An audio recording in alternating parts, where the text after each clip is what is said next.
Oh my gosh, everyone, hindi ko talaga alam kung ano ang sasabihin.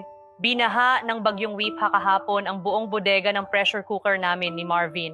Daan-daang bago, hindi pa nabubuksang mga kahon. Ngayon ay nasa tubig na lahat.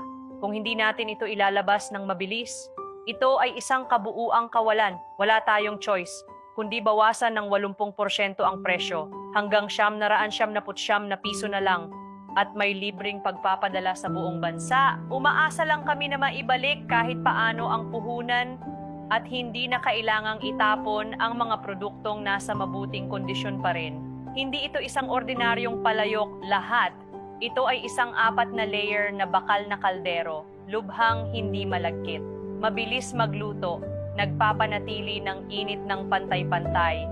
Maaaring gamitin sa lahat ng uri ng kalan, kahit kahoy na kalan. Maaaring magluto para sa 6 hanggang 8 katao ng komportable. May heat-resistant handle, insulated lid, at smart steam release valve.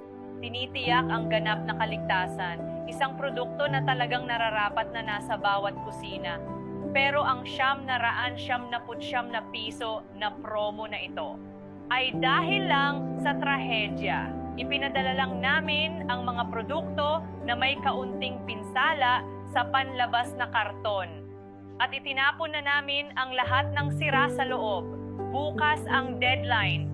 Napipilitan kaming ihinto ang programa at ibenta muli sa orihinal na presyo. Kaya kung sino man ang nangangailangan ng palayok o gustong sumuporta sa amin sa panahong ito, pakiclick ang link sa ibaba or i-message ako ngayon. Gagabayan kita step by step kung paano mag-order. Ako ay tunay na nagpapasalamat sa bawat order ngayon. Maraming salamat. Love.